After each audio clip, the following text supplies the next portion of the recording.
Hello students, so we again come with the next video. The NCERT in-text question of chapter number 10. The chapter name is gravitation. The first NCERT in-text question is state the inversal of gravitation. The first question, state the inversal of gravitation. So what is the inversal of gravitation state?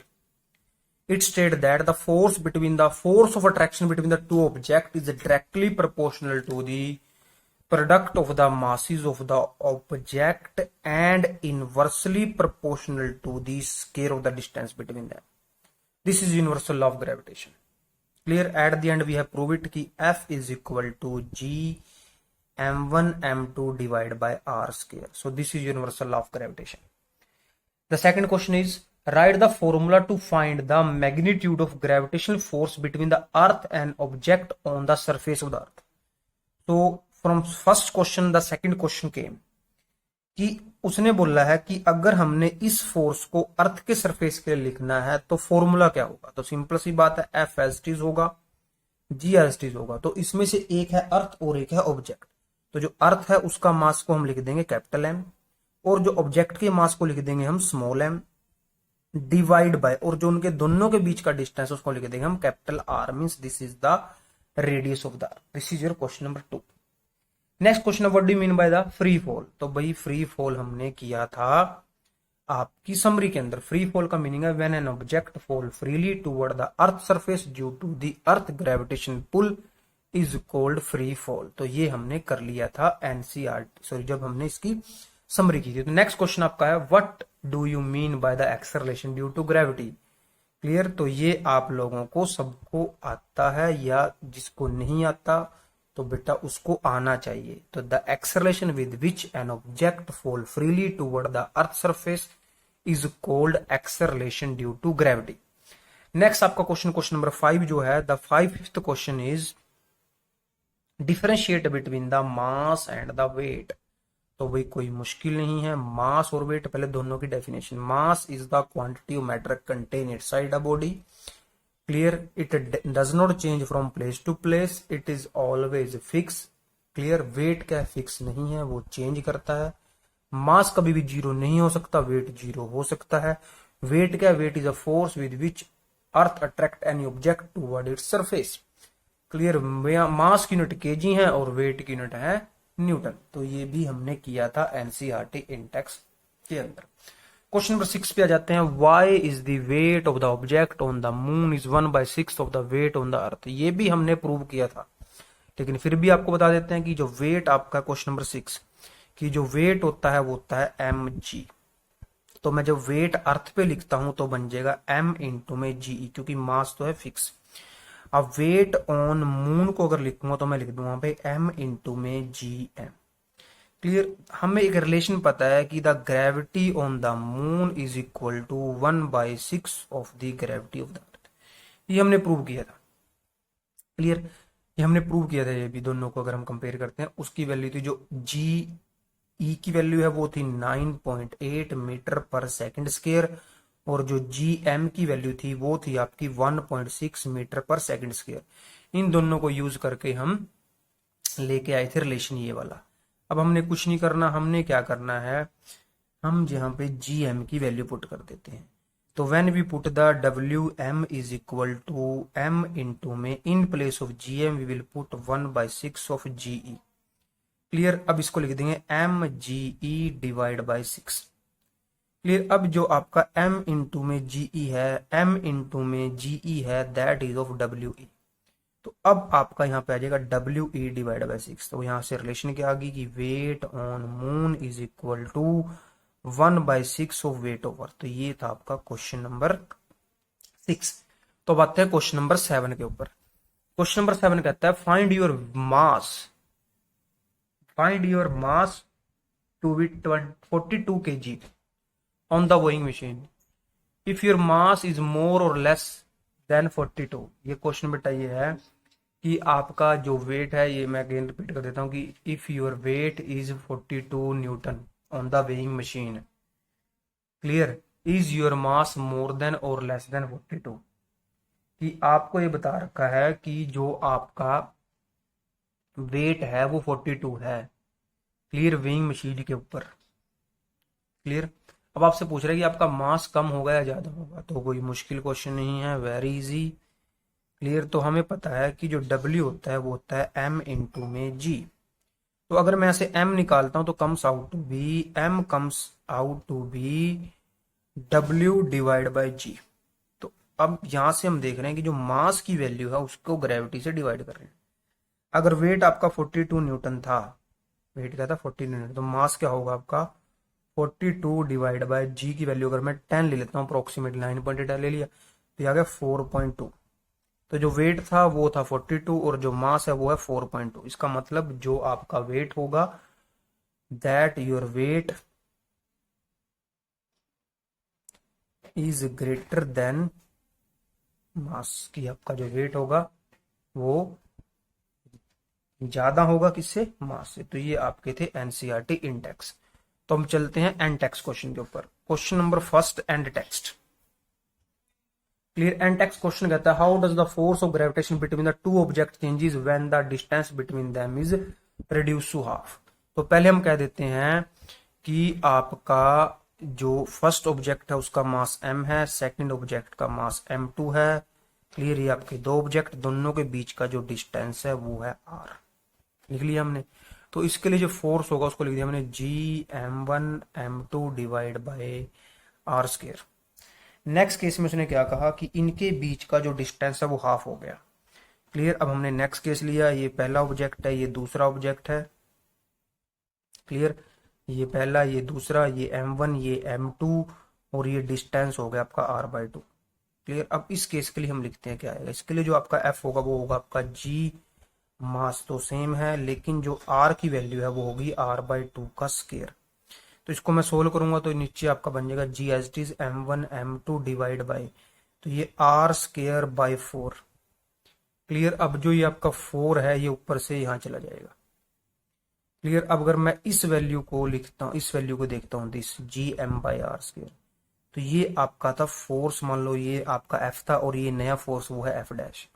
तो ये value किसके, Gm1 m2 divide bye square, ये आपकी value है किसकी, this is the value of F। तो जो नया फोर्स आया क्या F डैश, वो किसके इक्वल है, दैट इज 4 इंटू में F। तो पहले फोर्स क्या था, F था, अब आपका फोर्स क्या है, F डैश है। तो जो F डैश आया वो पहले वाले फोर्स का कितने टाइम है, 4 टाइम है। क्लियर। अब नेक्स्ट क्वेश्चन पे चलते हैं, क्वेश्चन नंबर 2। क्वेश्चन नंबर 2 क्या कहता है हमारा, क्वेश्चन नंबर 2 कहता है कि gravitation force act on all object in proportion to their mass, why then heavy object does not fall faster and then lighter object. कि जब दोनों के लिए ग्रेविटेशन फोर्स हैवी ऑब्जेक्ट के लिए मास पे डिपेंड करता है, जो हैवी और फास्ट क्यों नहीं आते और जो लाइटर है वो धीरे क्यों नहीं आते। Gravitation force act on all object is proportional to their mass. Why then heavier object does not fall faster than the lighter object? तो भाई इसके अंदर फोर्स का नहीं, इसके अंदर एक्सेलेरेशन ड्यू टू ग्रेविटी का कारण है। The acceleration with which object fall toward the earth is constant. जो एक्सेलेरेशन होती है जब अर्थ की तरफ कोई ऑब्जेक्ट गिरता है तो होती है 9.8 मीटर पर सेकंड स्क्वायर, चाहे वो हैवी है चाहे वो है लाइटर। और जो g है बेटा, that g we have written that is Gm by R square. ये जो m था ये था अर्थ का, किसका था, ये अर्थ का। ये रेडियस किसकी थी, अर्थ की। क्लियर। अब यहाँ पे जो ऑब्जेक्ट है, ऑब्जेक्ट के मास क्या तो बात ही नहीं, ऑब्जेक्ट का मास तो है ही नहीं। इसका मतलब जो g है वो ऑब्जेक्ट के मास का क्या है, इंडिपेंडेंट है। ऑब्जेक्ट के मास के क्या, इंडिपेंडेंट है। तो इसलिए सभी ऑब्जेक्ट एक ही एक्सेलेरेशन से नीचे आते हैं, वो आपके 9.8। तो रीजन इसका यह है कि every object fall with the same acceleration that is of 9.8 because in the acceleration formula, acceleration due to gravity formula, the formula Gm divide by R square, in that there is no m। यहाँ पे m है ही नहीं, m क्या था, मास of the object. चलते हैं question number 3 के ऊपर। What is the magnitude of the gravitation force between earth and 1 kg object on its surface, the mass of earth is this and radius of earth is this. तो we have know the formula F is equal to G capital M small m divide by R square. तो G की value 6.67 into 10⁻11 into mass over 6 into 10⁻24। Object का mass 1 kg, नीचे है radius of अर्थ वो है 6.4 into 10⁻6। का square. इसको सबको हम सोल्व कर लेंगे। सोल्व करने के बाद आपका जो आंसर आएगा that comes out to be 9.8 newton. Clear. Next question, question number 4 क्या कहता है? क्वेश्चन नंबर 4 कहता है earth and the moon are attract to each other by a gravitation force. Does the earth attract the moon with the force that is greater or smaller or same as the force with which the moon attract the earth. कह रहा है जो अर्थ है और moon है वो एक दूसरे को अट्रैक्ट करते हैं। ये आ गई अर्थ और ये आ गया मून। कह रहा है दोनों एक दूसरे को अट्रैक्ट करते हैं। कह रहा है जो दोनों एक दूसरे को अट्रैक्ट करते हैं, जो अट्रैक्ट कर रहे हैं, क्या अर्थ का फोर्स ज्यादा है या मून का फोर्स ज्यादा, दोनों बराबर है। तो भाई ये दो ऑब्जेक्ट है। हमने कहा था जो ग्रेविटेशन फोर्स है that act in the action reaction pair. किसमें एक्ट करता है? वो एक्शन रिएक्शन पेयर। तो अगर अर्थ का अट्रैक्ट करने का फोर्स जो है मून को वो है एफ ई, और जो मून का अट्रैक्ट करने का फोर्स है वो आपका है एफ एम। अब ये दोनों जो फोर्स हैं that are equal in magnitude but opposite in direction. तो जो नेट फोर्स आता है that comes out to be 0। अब यहाँ पे पॉइंट है कि दोनों फोर्स क्या होंगे? इक्वल इन मैग्नीट्यूड होगा बट अपोजिट इन डायरेक्शन होगा। ठीक है, तो बेटा अगर आपको क्वेश्चन समझ में आ रहे हैं वीडियो को लाइक करते चलो। जिन्होंने अब तक चैनल सब्सक्राइब नहीं किया बेटा चैनल को सब्सक्राइब करो ताकि आपके पास वीडियो आए, उसकी नोटिफिकेशन आए और आप साथ ही साथ वीडियो को देख के अपना काम कंप्लीट कर सको। क्लियर। नेक्स्ट क्वेश्चन चलता है question number 5। If the moon attract the earth and why does earth not move toward the moon. तो हमने अभी तो डिस्कस किया है भाई, हमने क्या डिस्कस किया है कि अर्थ मून को, मून अर्थ को अट्रैक्ट करती है। तो उन दोनों फोर्स का जो मैग्नीट्यूड है वो आपका क्या है? मैग्नीट्यूड सेम है लेकिन डायरेक्शन क्या है? अपोजिट है। क्लियर, वही हमने लिखना है बार बार। क्लियर। नेक्स्ट कहता है what happen to the force between the two object if the mass of one object double, the distance between the two object is doubled and tripled and mass of the both object are doubled. अब यहाँ पे question है कि F के ऊपर क्या फर्क पड़ेगा जब हम एक के मास को डबल करेंगे, दोनों के मास को डबल करेंगे और फिर डिस्टेंस को डबल और ट्रिपल करेंगे। कोई मुश्किल नहीं है भाई, बिल्कुल आसान सा क्वेश्चन है, एक करा देंगे आपको समझ में आ जाएगा। एफ हमारा होता है GM1 M2 divide by R square. ये वो केस है कि ये दो ऑब्जेक्ट थे, एक का मास M1 है एक का मास M2 है और दोनों के बीच का जो डिस्टेंस है वो R है। तो ये उनका फोर्स हो गया। अब नया F डैश मीन्स जब इनमें से एक का मास डबल कर दिया, ये मास डबल डिस्टेंस उतना ही है। तो यहाँ पे G एज इट इज आ गया, एक M की जगह 2M आ जाएगा, दूसरे M की जगह M2 एज इट इज होगा, नीचे R का स्क्वायर एज इट इज होगा। अब मैंने क्या किया, इस F डैश को एज इट इज रखा, G को एज इट इज रखा, इस 2 को उठा के बाहर ले आया तो यहाँ पे आ गया M1 M2 divide by R square. तो अब इस वैल्यू को देखो, ये किसकी वैल्यू है? ये वैल्यू है F की। तो जो F डैश आपका आया that is 2 time of F। Next question था, अगर दोनों को डबल कर दिया तो यहाँ पे भी क्या आ जाएगा? 2 आ जाएगा। तो 2 2 सा क्या हो जाएगा? 4 हो जाएगा। तो जो F डैश होगा वो आपका क्या बन जाएगा? दैट इज 4 इंटू में GM1 M2 divide by R square. फिर से देखेंगे दोनों को, ये क्या है आपका? This is your F। तो जब दोनों को देखेंगे तो जो आपका F डैश हो गया that is 4 time of F। अगले क्वेश्चन पे चलते हैं, इसी का जो थर्ड पार्ट है। कह रहा दोनों के बीच को डिस्टेंस को डबल कर दिया। पहले तो R था तो ये था, अब हमने क्या कर दिया कि जो F डैश है वो नया फोर्स है। क्लियर। दोनों का मास तो सेम है, ये भी M1 आ गया, ये भी आ गया M2, लेकिन पहले डिस्टेंस क्या था? पहले डिस्टेंस था R, अब कर दिया डबल, डबल मतलब 2R। तो यहाँ पे आ गया 2R का स्क्वायर। तो इसको लिख दिया मैंने GM1 M2 डिवाइड बाय 2 2 जा 4R स्क्वायर। अब इस 4 को मैंने निकाल के लिख लिया बाहर, कैसे? 1/4। यहाँ पे आ गया आपका GM1 M2 divide by R square. अब इस वैल्यू को फिर से देखना है, ये किसकी वैल्यू है? F की वैल्यू है भाई। तो जो F डैश आया that is comes out to be 1/4 of F। अब जब ये 3 टाइम करेंगे यहाँ पे 3 हो जाएगा, 3 का स्क्वायर कितना? 9। क्लियर। तो यहाँ पे F डैश जो आएगा that is of 1/9 of F। तो this part is left for you, done by yourself. If any doubt came then tell to me. Clear, I will give you the solution. तो this is your question number 6। So now we will move to question number 7. Question number 7, what is the importance of universal law of gravitation? भाई बता रखी है, अपने आप देखोगे करोगे। What is the acceleration value? तो सबको पता है, the value is 9.8 which can be written as 10। उसको प्रॉक्स में लिख देते हैं। क्वेश्चन नंबर 10 हम चलते हैं, 9 पे चलते हैं। What do we call the gravitation force between the earth and the object? की अर्थ और ऑब्जेक्ट के बीच में जो ग्रेविटेशन फोर्स होता है उसको हम क्या कहते हैं बेटा, उसको हम कहते हैं ग्रेविटी। क्या कहते हैं उसको हम? ग्रेविटी कहते हैं। तो ये क्वेश्चन नंबर हमारा था 9। अब चलते हैं क्वेश्चन नंबर 10 के ऊपर। चलते हैं क्वेश्चन नंबर 10 के ऊपर, देखते हैं क्या है question number 10। Amit buy few grams of gold at the pole as per the instruction of one of his friend. He hand over the same when he meet his friend at equator. Will the friend agree with the weight of the gold brought? If not, why? तो भाई सबसे पहले हम चलते हैं अर्थ की shape के ऊपर। एक्चुअल में earth is not a circular, earth is in the oval shape. Earth की जो शेप है वो ओवल है। क्लियर? और बेटा ये होती है इक्वेटर और ये होते हैं पोल्स। क्लियर? तो अगर ये अर्थ की रेडियस है, अगर ये अर्थ का सेंटर है, तो ये आपकी जो है ये है आपकी पोलर रेडियस, इसको लिख दिया मैंने आर पी। क्लियर? और ये आपकी है इक्वेटर की रेडियस, इसको लिख दिया आर ई। क्लियर? अभी हम चलते हैं जी के ऊपर। जो जी की वैल्यू थी वो थी G M divide by R square. Clear? अगर हम यहाँ पे लिखते हैं ग्रेविटी ऑफ पोल और ग्रेविटी ऑफ अर्थ को, अगर ग्रेविटी और इक्वेटर और पोल को हम कंपेयर करते हैं। अब भाई जो पोलर रेडियस है वो कम है, पोलर रेडियस आपकी क्या कम है। अगर पोलर रेडियस आपकी कम होगी, क्लियर, पोलर रेडियस आपकी मैं लिख दिया यहाँ पे आर पी, तो आर पी अगर कम है तो ये जी पी क्या होगा, वो ज्यादा होगा।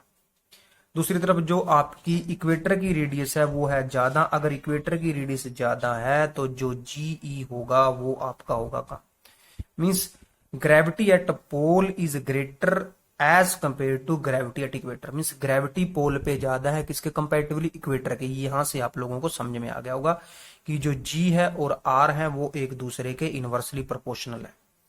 अब जो पर्सन था अमित था, उसने जो गोल्ड बाय किया था वो कहाँ किया था, वो किया था पोल के ऊपर।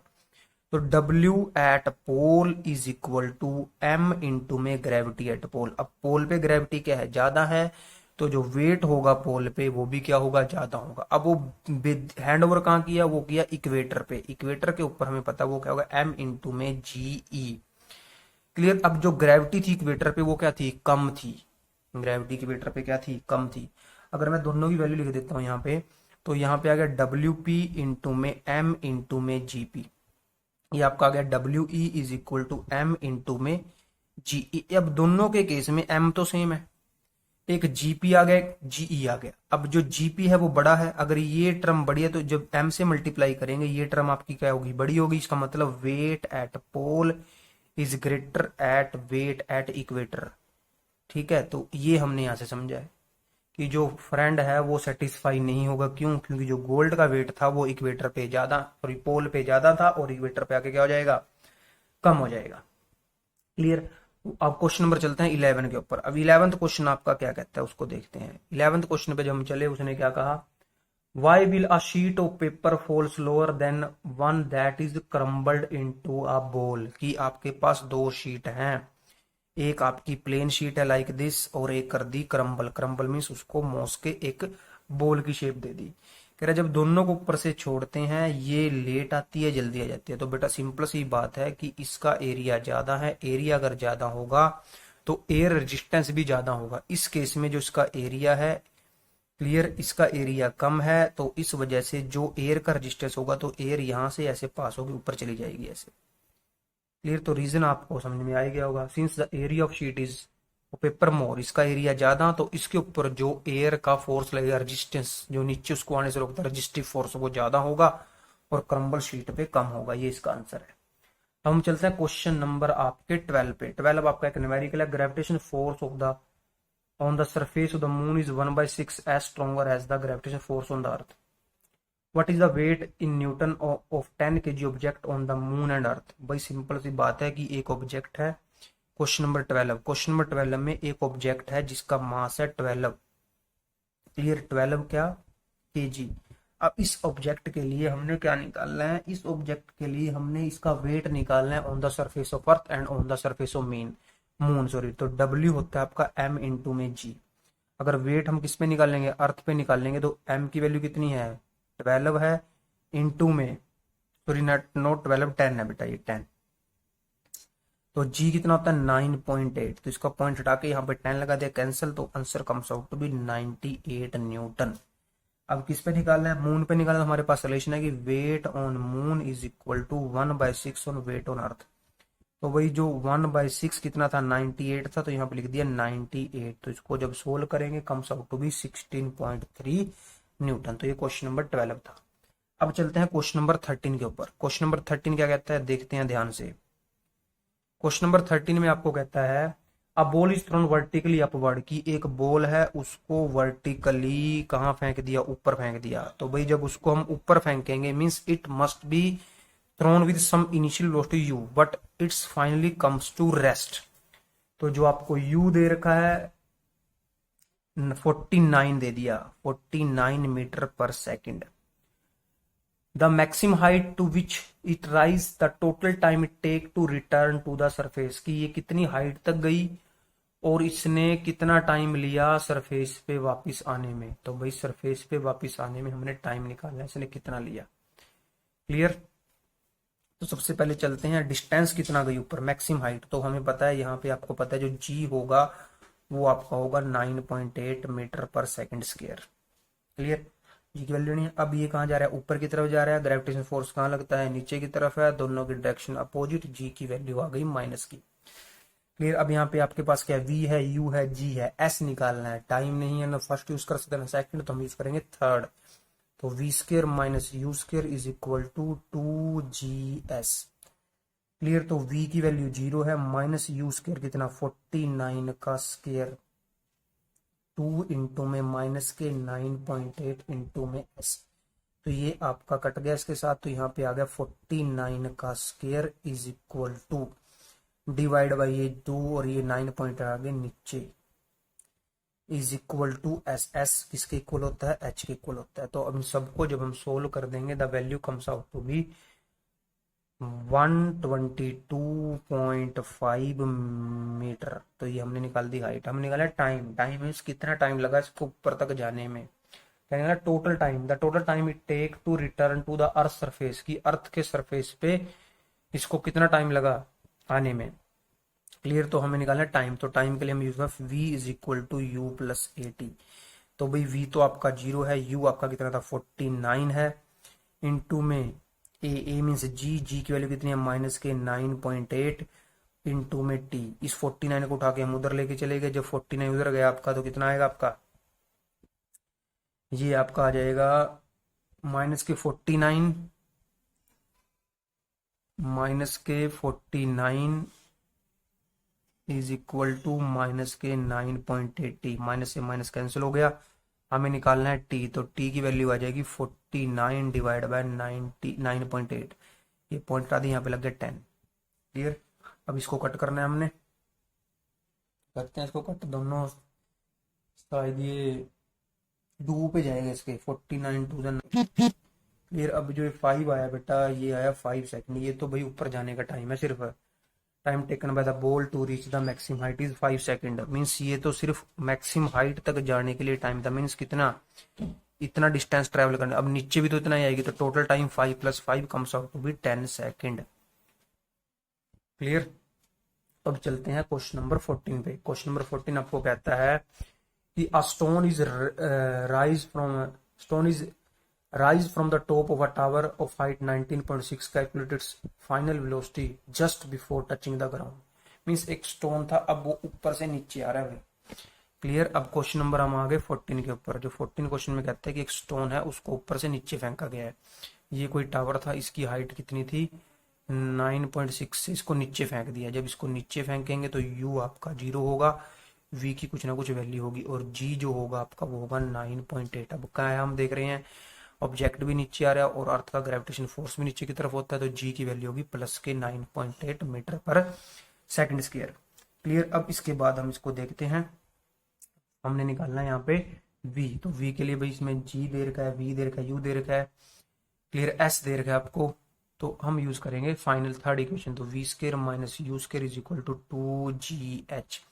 तो v आपने फाइंड करना है, u आपका 0 है, इंटू में 2g कितना है 9.8, h कितना था आपका 9.6।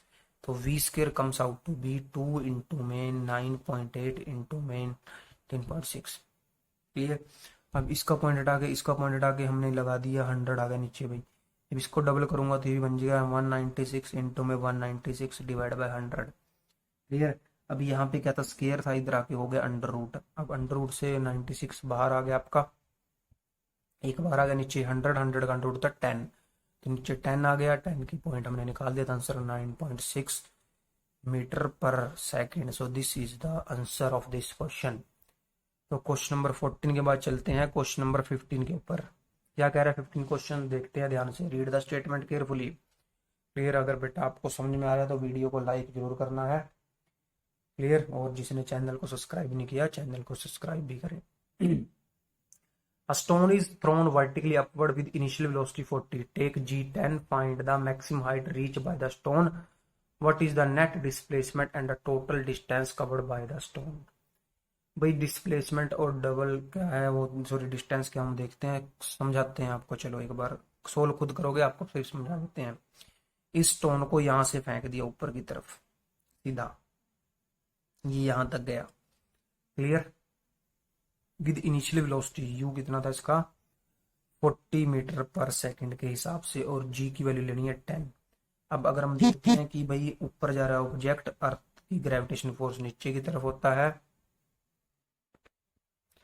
अर्थ का ग्रेविटेशन फोर्स नीचे की तरफ होता है, तो जब हम देखते हैं तो ये आएगा माइनस का, इसका आ गया माइनस का। अब निकालना डिस्टेंस। अगर इस स्टोन को सीधा ऊपर फेंकेंगे, सीधा यहीं पे वापस आएगा, तो जहां से चला वहीं पे वापस आ गया, तो जो डिस्प्लेसमेंट है वो तो होगी 0। क्लियर। अब आती है डिस्टेंस की बात।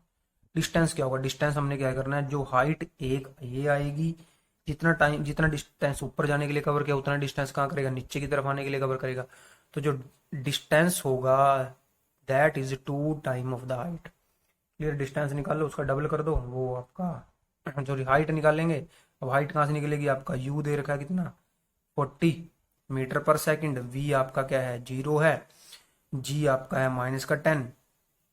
पुट कर देंगे तो क्या आएगा v square minus u square is equal to 2gh। Clear. तो अगर मैं सीधा लिख देता हूँ v square minus u square divide by 2g is equal to h। तो ये आपका 0 है, तो यहाँ पे आ गया माइनस के यू स्केयर इंटू में 2 इंटू में माइनस के 10। तो इसका 40 का स्केयर है, ये माइनस था, माइनस के 2 इंटू में 10, ये माइनस से माइनस कैंसिल। तो हमने ऊपर लिख दिया, इसको क्या लिख दिया 40 इंटू 40 डिवाइड बाई इसको 10 टू द 20 कर दिया, तो ये 4 आ गया। क्लियर। ये 0 से 0 कैंसिल कर दी, ये 2 2 तो 4 टू द 80 आंसर आ गया आपका। मीन्स आपका जो स्टोन है वो 80 मीटर ऊपर गया है। मीन्स ये जो डिस्टेंस है ये 80 है, तो 80 ऊपर गया 80 ही नीचे है, तो टोटल डिस्टेंस कितना हो गया 160। लेकिन डिस्प्लेसमेंट गया 0, क्योंकि जहां से चला था वहीं पे वो आ गया वापिस। तो ये था आपका क्वेश्चन नंबर 15। क्वेश्चन नंबर 16 देखते हैं क्या। Calculate the force of gravitation between the earth and the sun. This question you have to done by yourself, because यहाँ पे मास ऑफ अर्थ दे रखा है, मास ऑफ फॉर्मूला लिख देता हूँ क्या है क्वेश्चन नंबर 16 के अंदर। तो इसके अंदर होगा F is equal to G of sun mass of earth divide by distance between them. तो इसका स्क्वायर इसके अंदर वैल्यू पुट करेंगे, आपका आंसर आ जाएगा। ये क्वेश्चन नंबर आपका जो 17 है बेटा, ये है इंपॉर्टेंट क्वेश्चन। इसके अंदर हमने समझना है ध्यान से कैसे है। देखते हैं क्या है question number. Now see we will question number 17। तो देखते हैं क्वेश्चन नंबर 17 क्या कहता है। A stone is allowed to fall from the top of a tower 100 metre high, and at the same time another stone is projected vertically upward from the ground with the velocity 25 meter. Calculate when and where the two stone will meet. Means बेटा यहाँ पे एक ही साथ दो stone है, एक को नीचे से ऊपर और दूसरे को ऊपर से नीचे फेंका गया है। तो अगर हम कह देते हैं कि this is your ground and this is a tower, ये कोई आपका टावर है। Clear. This is any tower. The height of tower is 100 metre, कि जो हाइट की टावर है वो आपकी 100 मीटर है। अब एक स्टोन को नीचे से ऊपर फेंका गया विद वेलोसिटी 25 मीटर पर सेकंड, और दूसरे स्टोन को ऊपर से नीचे फेंका गया है। क्लियर। अब ऊपर से नीचे फेंका तो इसकी यू जो है वो 0 है। तो हम कह देते हैं कि किसी पॉइंट आके इस पॉइंट पे आके दोनों स्टोन मीट कर गए। क्लियर। वी से दैट कि इस स्टोन ने जो डिस्टेंस ट्रेवल किया है वो एस डिस्टेंस ट्रेवल किया है, और जो नीचे वाला होगा वो हम निकाल सकते हैं, पूरा 100 था तो ये आपका हो जाएगा 100 minus S. So now we have to find कि where and when these two stone meet with each other. Clear. तो अब हम यहाँ पे इंप्लीमेंट करते हैं formula to how to find it. इसको कैसे हम फाइंड करेंगे। सबसे पहले अगर हम डिस्टेंस की बात करते हैं ऊपर वाले के लिए और नीचे वाले के लिए, सबसे पहले जो दोनों के लिए जी की वैल्यू है वो आपने 10 लेनी है, 10 मीटर पर सेकंड। पहले इस वाले पे अप्लाई करते हैं जो नीचे आ रहा है। अब जो स्टोन नीचे आ रहा है उसके लिए यू 0 है आपका, और जो जी है वो प्लस का 10 होगा। क्यों होगा? क्योंकि स्टोन नीचे है और ग्रेविटेशन का डायरेक्शन भी नीचे की तरफ होती है। तो जो आपका एस होगा, एस मीन्स डिस्टेंस, तो डिस्टेंस कितना ट्रेवल किया है स्टोन ने, एस किया है यहाँ तक पहुंचने में। क्लियर। ये होता है UT plus half eighty square, ये आपका फॉर्मूला होता है। तो जो u है वो 0 है, तो यहाँ पे 0 आ गया प्लस हाफ इंटू में a, और a की वैल्यू अपनी है 10 प्लस की, a मीन्स g इंटू में टी स्क्वायर। तो वैल्यू कम्स आउट, जो s की वैल्यू आ गई वो आपकी आ गई हाफ इंटू में 10 टी स्क्वायर। तो it's comes out to be 5 T square. और एक और पॉइंट बेटा कि इस पॉइंट के अंदर आपका ये हमने एस निकाल दिया। अब दूसरा केस लेते हैं हम, ये जो नीचे से ऊपर गया है, तो उसके लिए जो एस होगा, कितना डिस्टेंस ट्रेवल किया उसने ऊपर जाने के लिए, 100 minus S is equal to UT plus half A T square. Clear. अब इस केस में जो आपका 100 एज टी आ जाएगा, माइनस के एस हो जाएंगे, यू की वैल्यू आपकी 25 है इंटू में टी। अब हम जा रहे हैं ऊपर, लेकिन इसकी डायरेक्शन है नीचे की तरफ। क्लियर। ग्रेविटेशन फोर्स की डायरेक्शन नीचे की तरफ है और बॉडी का मोशन ऊपर की तरफ है, तो जो ये होगा this is of minus. Clear. तो यहाँ पे आपका आ जाएगा हाफ इंटू में प्लस हाफ इंटू में -10 इंटू में टी स्क्वायर। क्लियर। तो ये वैल्यू आ गई आपकी 100 minus S is equal to 25 T minus 5 T square. Clear. अब यहाँ पे एक पॉइंट हमने और समझना है, जो ऊपर वाली इक्वेशन थी, इस केस में हम प्रोजेक्शन पॉइंट से नीचे आ रहे हैं। कहाँ आ रहे हैं? प्रोजेक्शन पॉइंट से नीचे। तो जब प्रोजेक्शन पॉइंट से ऊपर जाते हैं तब आपका एस प्लस का होता है, लेकिन इस केस में प्रोजेक्शन पॉइंट से नीचे आ रहे हैं तो ये जो एस होगा दैट इज ओ माइनस, तो यहाँ पे माइनस आएगा। क्लियर। अब जो एस की वैल्यू आई है that comes out to be, इस माइनस को उठा के हम इधर ले आएंगे तो आपका जो एस होगा that comes out to be -5 T square. Clear. तो ये s की वैल्यू हमारी आई है, s comes out to be 5 T square. तो ये मान लो आपकी इक्वेशन 1 थी और ये आपकी इक्वेशन 2 है। तो अब हम क्या करेंगे, we will add 1 and 2, add 1 plus 2 कर दिया हमने, तो ये बन गया आपका 100 minus S plus S. Clear. इन दोनों का ये s इसके अंदर प्लस हो गया, इधर आ गया 25 टी माइनस 5 टी स्क्वायर, और ये आ गया प्लस 5 टी स्क्वायर। तो ये 5 टी से ये कट गया, एस से एस कट गया, तो 25 टी थे जो आपके वो 100 के इक्वल आ गए। तो जो टी आया आपका वो आ गया 4 सेकेंड। क्लियर। तो these two stone meet with each other after 4 second. अब हमने बताया ना कितने डिस्टेंस पे, तो आप फर्स्ट इक्वेशन में वैल्यू पुट कर दो। तो एस की वैल्यू आ गई 5 इंटू में 4 का स्क्वायर, यहाँ पे टी की वैल्यू पुट कर दी 4, यहाँ पे 4 पुट कर दिया इस टी की जगह फर्स्ट इक्वेशन के अंदर। तो जो एस आ गया आपका वो आपका आ गया 80 मीटर। तो जो दोनों स्टोन है वो 80 मीटर पे मीट किए। जो ऊपर वाला स्टोन था, अब ये एस था, उसने 80 मीटर डिस्टेंस ट्रेवल किया है। तो अगर ये 80 है तो ये कितना होगा, 100 minus 80, it's comes out to be 20। तो जो दोनों स्टोन थे, अगर हम पूछें कहाँ पे मीट किए हैं, जो ऊपर वाला स्टोन था वो 80 मीटर नीचे आया था, और जो नीचे वाला स्टोन था वो 20 मीटर ऊपर किया गया था जब ये दोनों एक दूसरे से मीट किए थे। तो this is your question number 17। अब क्वेश्चन नंबर 18 रहता है आपका। जो क्वेश्चन नंबर 18 है बेटा, ये मैंने आपके लिए छोड़ दिया है। तो क्वेश्चन नंबर 18 आपने खुद ट्राई करना है, that is based on the all the previous questions. Clear. अगर फिर भी कोई डाउट आता है तो आप मेरे को भेज सकते हो, इसका सोल्यूशन मैं आप लोगों के लिए प्रोवाइड करवा दूंगा बाद में। Clear. So this is over for today. Now with this NCERT in text and in text question, your chapter number 10 is over, gravitation. I hope कि आप सबको अच्छे से समझ में आया होगा। क्लियर। वीडियो को पूरा देखना है, वीडियो पूरा देखने के बाद अपना नाम जरूर कमेंट करना है। Clear. So now this is over, thank you.